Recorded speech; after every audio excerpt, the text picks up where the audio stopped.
right. Hello, everybody. Thank you for joining the West Jordan Youth Soccer Referee Forum for September 25th. My name is Jeff Daniels, West Jordan Youth Soccer Director of Referees, and thank you for being here tonight. There's many more of you this time than the last couple of weeks, so I appreciate you being here. We've had some fun the last couple of weeks as well, so I just wanted to go over a couple of things that will help us have a little more success. So to start, let's just go over some of the positive feedback that we got from coaches. There were referees who explained offside calls. This is a common theme the entire year. I think we've been doing pretty good at our offside calls, keeping coaches informed. And as you can see here, they do appreciate that when they know what's going on. So that involves making the call, blowing the whistle loud, and making a large signal. And that's what drives our success. Game management. There was one referee that adjusted at halftime to accommodate team logistics while ending the game on time. This is one where the game had to start late and meant we had to play a shorter half, but kept the trains all going on time and ending things when they should have been. So the coach called that out as positive feedback. Fair play enforcement. So some coaches noted that when offsides were the offsides were called quickly and fairly, which reduced the pressure on the goalies. So this means that you made the call right when you saw it, and the team didn't go down and score a goal, and then everyone's all excited, and then you have to pull it back, and then kids are upset. When you saw it, you called it, and that's good. And you can see here coaches do appreciate that. There are a lot of referees who maintain their composure and control the good authority throughout the match. That was praised. That comes back to a confidence issue, where you know what you're looking for, you're making the call with confidence, and you're doing that. And then there were one or two games where just the game was lopsided. We've all seen that. It's like 10-0 or 10-1 or something. In that case, the other team, once they're up by 3 or 4 goals, the team that's down can actually add on another player. It does state that in the rules. And so one coach just called that out, that was allowed. In fact, the referee took that information to the coach and said, why don't you bring some more players on? So that was good. That's some positive feedback. Here are some direct quotes for positive feedback from the coaches. Explain the offside calls. They're quick to make the calls. I think that's key. Quick to make the calls. It doesn't mean that you're calling it ahead of it in anticipation, but you're not missing it, or you're not wondering if that's what you really saw. But when you see it, you notice it, you recognize it, and you make the call quick. Confident and controlled the game well. Offsides called pretty well. Kept the game moving, ended on schedule. This is the one where I was able to add the extra player. And then again, if you can see the theme here, it's that calls are made. Calls are made. And that's what coaches want to see. And this is going to lead into our next slide here. I'll jump there. But before I go there, does anybody have any questions or comments on the positive feedback that came from coaches from this last week?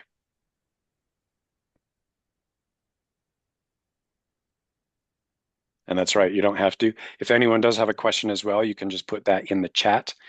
And then I will approach that. I have that on my other screen and can see when those come up. Okay, now here's some of our opportunities. And these top couple are something that we really, really need to consider as referees to lift our level up a little bit and to keep the league and the players in the league safe. So there have the last 2 weeks, I would say even 3 weeks, there's been some missed calls. There's been some teams that have been playing a lot more aggressively and dangerous. Some parents view that as dangerous. Some coaches view it as dangerous. And the concern is that we're not making the calls. Some of the comments were that there wasn't a foul called the entire game. Now, I'll be bold here and say if you've gotten to halftime and you haven't called a single foul, either it's the most squeaky clean game that you've ever seen, or you're not making calls, right? There's fouls in every game. We need to be calling a lot more fouls. There, the couple of games that I'm referring to, people and coaches have gotten pretty upset, and I'm not saying that it is the referee's fault. What I'm saying is that the referees can control that a little bit more by making those calls early and consistently. So don't be afraid. We've talked about this before. We do not have to wait for someone to be injured or knocked flat to the ground or, something very serious before we call a foul. As soon as a player starts digging their shoulder, as soon as a player starts extending, I call it the chicken wings, as soon as they start grabbing, that's a foul. And we need to call it. Even if everyone's still standing up, even if they're still going, make the call. Because if you do that, that is going to keep players from progressively getting more aggressive and more dangerous. And it's going to make it so that they know where the line is. You need to know what the line is.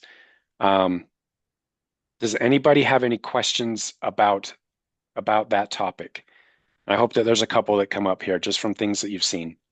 You can either put it in the chat or if someone wants to come off mute and just ask any clarification on that.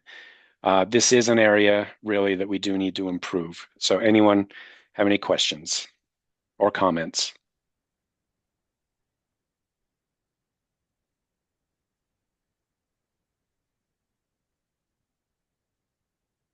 Okay. I see in there, what fouls do we just play advantage and when should we not? Okay. From the IREF training, if the team gains an advantage from the play, then you can't just do nothing. You need to put the signal 2 arms forward that you're calling advantage. But if the foul was worthy of, yellow card level, once that play is done, you still need to blow the whistle and go talk to the player and say, that's too much. You cannot do that.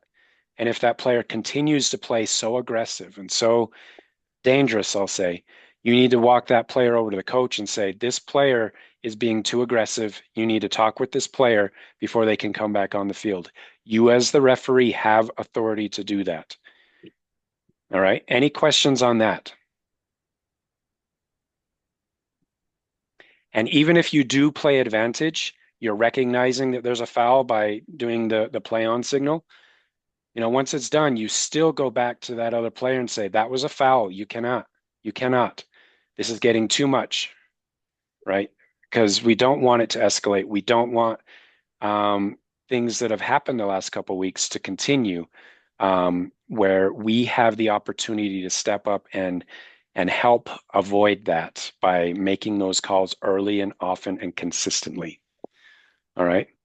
There's another question in the chat. What do I do if I accidentally get hit by the ball, but it just brushed by me? This might have something to do with the next part where spatial awareness, when referee was consistently in the way of play, disrupting movement and player. So if it just brushes by you, I mean, you are impacting the play a little bit by being in the way.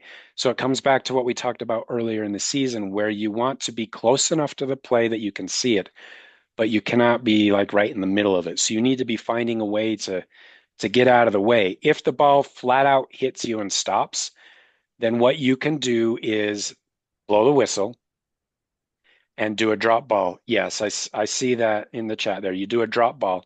Now, will someone come off mute and explain to me how we do a drop ball? I just want to make sure this is very clear. How do you do a drop ball? Anyone who's brave can come off and explain how we do a drop ball. Have to bring that over to you electronics by tomorrow. Was that a comment there, or I didn't quite catch all of that?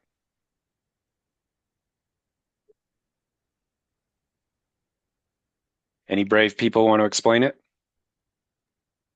A drop ball is when you if there's like an injury or like the ball hits you like you said, you drop the ball to the team that last had it and once the ball hits the ground that team can kick it, but it's not where it's like a face off where both teams are at it. It's just one team gets it.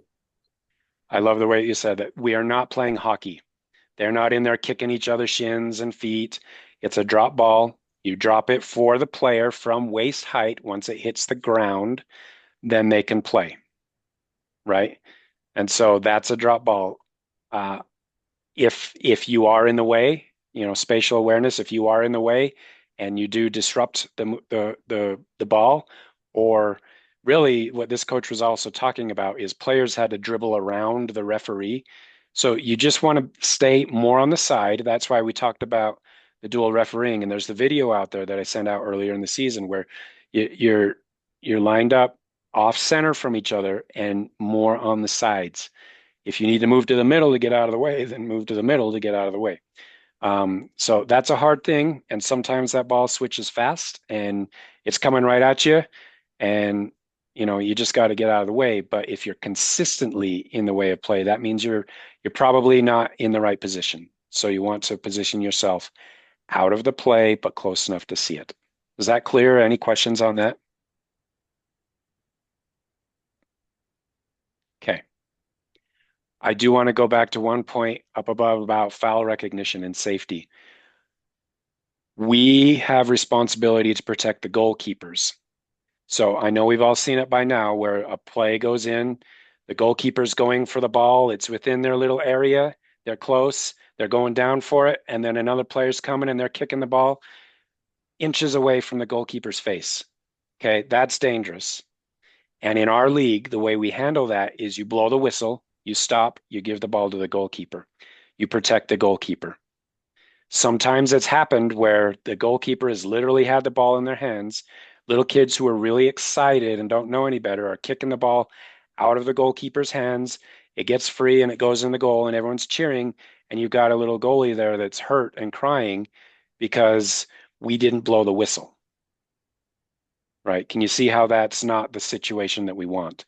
So it doesn't mean that as soon as it goes in the goal box, you blow the whistle, but as soon as it gets within the little hula hoop area of where the goalkeeper is, and the goalkeeper's down on the ground going for it, protect the goalkeeper. I will back you up on that every day of the week. Okay. You blow the whistle and you protect the goalkeeper. It's a goal kick and they go back the other way. Any questions on that? Okay, I'm looking at the chat. I don't see any new questions there either. All right. Let's drop down on a couple of others of these. Up here on the other slides, we did get a lot of compliments on offside, how we're calling it. There was also some comments about, the incorrect or missed offside or throwing calls. If you're not quite sure on what offside is or how you call it or what you're looking for, send me a text message or an email. I do have a video out there, but I can also pull up with you one-on-one and we can talk through it as to what you're looking for, just to make sure. Because it is true. Sometimes it can affect the game's fairness. One comment this week was that there was a player all the way up in the goal box, totally and completely offside. Ball went up to him, kicked it in. It wasn't fair, but the referee did not make that offside call where they should have. So we just want to make sure, because that's a very serious part of the game. We want to make sure that we know what that is. So if anyone needs help with that, I encourage you to let me know and we can talk through it. I can meet you at the field. We can work through that to help you understand. All right. Any questions on the offside? Okay. Whistles. And we've gone over this every meeting we've ever had since the beginning of when we started doing this. Some referees just need to be a little bit louder. And this comes back to a confidence issue. What I would like to see is for you to blow that whistle so loud that people on the other field are wondering what's going on. They won't, but blow it so loud that everybody in the vicinity can hear it.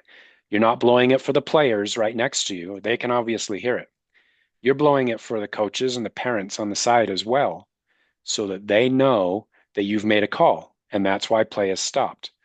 Just be very confident with that. Be very brave. You're already out there.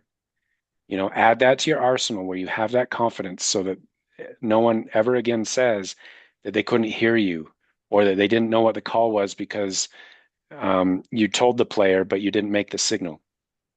This right here is the number one reason when coaches and parents start to get a little bit grouchy is when they just don't know what's going on. Rule number one is whistle and signal clarity. If you do that very, very well, the majority of your problems will go away. That's a guarantee. The second best thing is to make these calls with your loud whistle and your loud signals on the fouls right from the beginning, and don't let things slide by, and don't wonder if it was a foul. If you think it was a foul, call the foul. That's going to keep our league safe. That's going to keep our players safe, and it's going to keep our sidelines more happy. All right. We're there to enforce the rules of the game. So let's make sure we're doing that. Um, like I said, down here, there was just some struggles with some parent behavior. I will say the executive board is addressing that. I have a vote in what happens there, and I always go for strict. So I want you to know that I do have your back. I do read your game reports. I do read your incident reports, and I take all of that back to to the board when we're needing to make difficult decisions about the violations of the zero tolerance policy. Please give me as much detail as you can in your game reports. We're now no longer limited by the 250 characters because we're doing it on the Google form. But please give me all of that information if that ever happens. Um, like I have said though, if you have a loud whistle, very clear signals, and you are calling the fouls, the majority of this problem goes away, including with the offside. There was one bit with slide tackles. Who can tell me when is a slide tackle allowed in our league? Anyone? A slide tackle is like when somebody else slides on the ground and takes the ball from another person. And that is considered a dangerous play, and it is a foul. I'm not Yep. sure if it's a direct or indirect, though. If they touch a player, it's a foul. It's a direct kick. And if they go to the ground, if they just fall down, that's one thing. If they do a slide tackle, it doesn't matter if they got the ball, cleanly, it doesn't matter anything. We're calling that a foul. There is no slide tackling in this league. If a player goes to ground, you have got to blow your whistle. You have got to blow your whistle. Now, be wise about it. Like I said, if they're just falling down, that's different. But if they intentionally go to ground for the ball or to, involve themselves in the play, you have got to blow the whistle. You have got to call a foul, and you have got to award it. Right?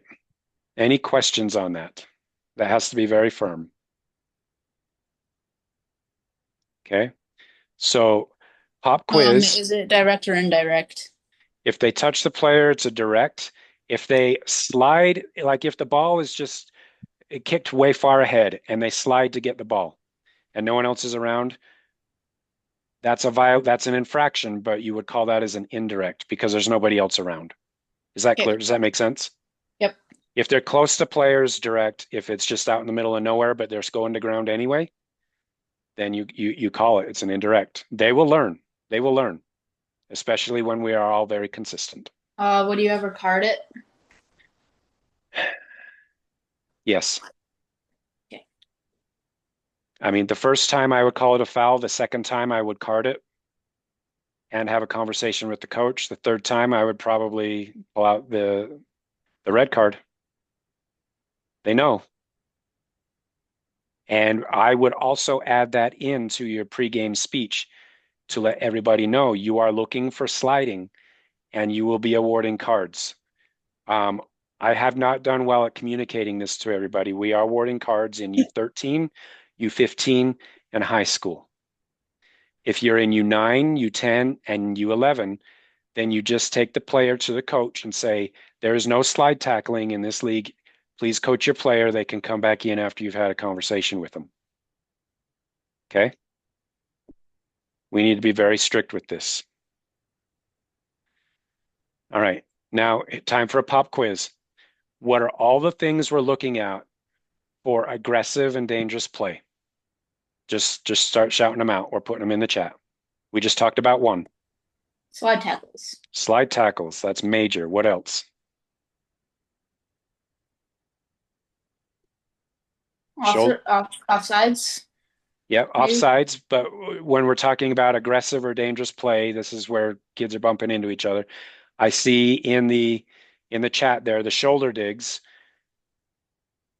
And grabbing of the jerseys, kicking the goalkeepers. What else? What do I call this? If you can see it on the camera. Chicken Chicken wings wings. Yep. or arm extensions, right? Now, what does 50-50 look like? Can someone explain to me what 50-50 looks like?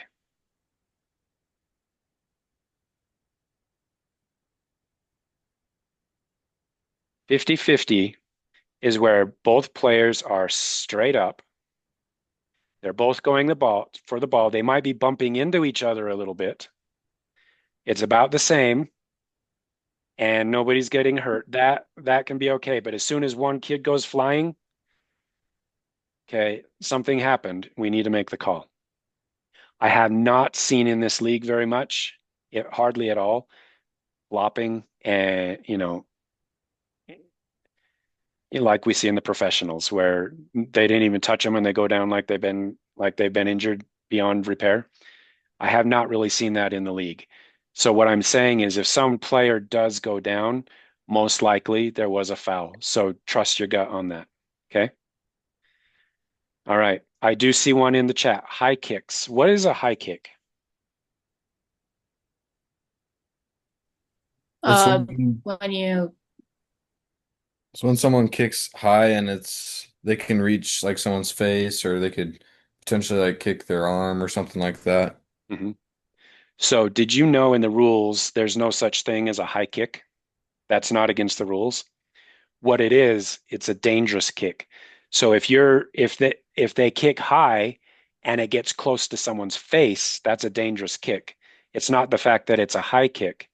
It's the fact that it's a dangerous kick. So if they're kicking up high and it's in a dangerous spot, maybe they're getting close to someone's face or their stomach or their back or going at their legs or something, but that's dangerous. So yes, we call it. But that's just an interesting fact is that just if they're out in the middle of nowhere and they kick really high, but they're near nobody, you don't call that because I mean, high kick isn't anything. It's just a dangerous kick. Is that clear? What about bicycle kicks in our league? Those are allowed. What if they're close to someone's face? And what if they fall to the ground?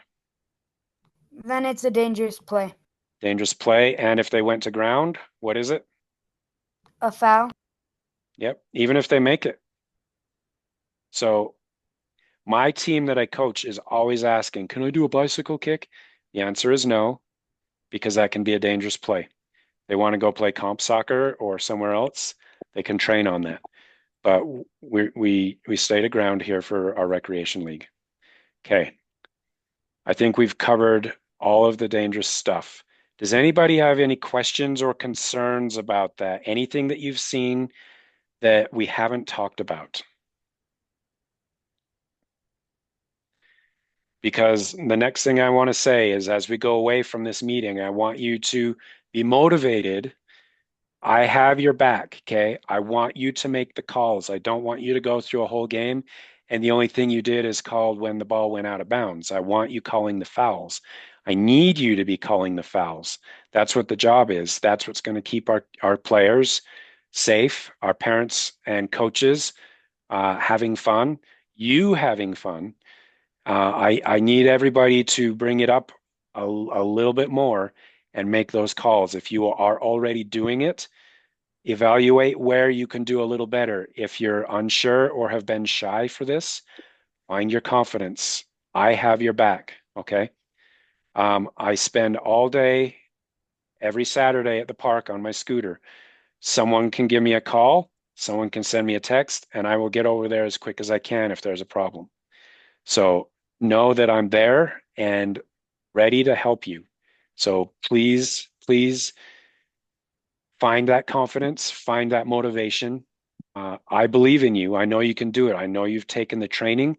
I know you recognize it. I just need you to to do it far more consistently and far more often. I would love to have some complaints next week where coaches were saying they called too many fouls. I'll say, you know what? That's exactly what you asked for, coaches. Okay. So last chance for that. Any questions? All right, let's go over our statistics. Pretty good at being on time. That's still a high percentage. It's hard to stay at 100% the whole time. We have done so for our referee kit. I think, and I hope everyone is enjoying the new referee shirts that we've handed out. That's been good. Everyone's doing the pregame inspection. One thing about the pregame inspection is make sure you're talking about that you will be calling fouls, you will be calling slides, you will be calling all the things we talked about. So the fact that we're doing it, you can enhance that by adding in that additional bit of information. This one has remained pretty consistent. It did drop a little bit. I'm thinking next week it'll go back up. Introduction to parents, we were over 65% for a couple of weeks. We dropped below 60. I encourage you to do this as well, even if it's the same team that you refed last week and the week and the week and the week and the week before. Doing this will help you have a more successful game. It's the secret sauce. Please do it. Let's try and get this over 75% we have 2 more weeks of reffing. Let's see if we can get that over 75%. That would be great. Start of the game on time. We did struggle a little bit more. I need to look into more what happened there. Just make sure we're starting on time. Ending the game, we increased from last week, so that's good. Foul is called timely. This one has dropped quite a bit over the weeks, like I've mentioned. So we've already had that conversation. Let's try and get that one back up. Play out line enforced. I'm so proud of this one. In years past, this was like down in the 70s, and we haven't had any problems. Nobody said a word about it. It's been 100% this time. So very good job on that, on enforcing that. Whistle loud enough. I'd like to get this up to 90% in the last 2 weeks. If we can work on that. This comes back to our confidence issue. Just blow the whistle. Blow it as loud as you can. Same with this one, confidence issue. This one did go up a little bit. Let's get this one up a lot more. Big signals, big signs so everyone can see. Close enough to the play. Some of those fields are big, especially if you're one center ref with 2 ARs. The job is to run. Like Mark said in the IREF training, earn your shower. We've got to be closer to the play and make sure that we're there close enough. That will also help us to call fouls timely when we're close enough to the play. Can you see how that works? And then coaching on the field. I'm thinking that the reason this is so low, because in years past it's been higher, is because coaches don't know or recognize that that's what you're doing on the field. So make it obvious that that's what you're doing. And it's not just for throw-ins. If someone has a foul, you stop, you explain, okay, this is what has happened here, and this is how you can improve it. Just explain that to them. Coaches aren't going to always see that, especially if you're on the other side of the field or out in the middle of the field. But let's keep that up, even though we see the same kids every week. Okay. Any questions on our statistics? Put in the chat a thumbs up or a high five if you're on board to turn more of these reds green for next week.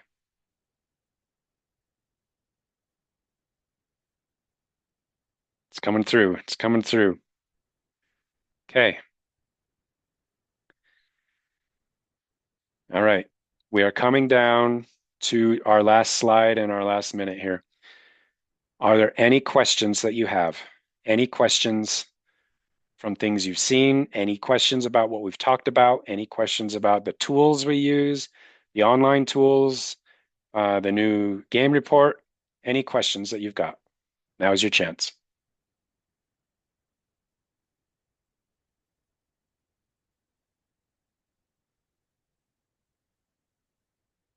Okay, if none, I hope that you all have an amazing day tomorrow. We'll see you at the fields on Saturday.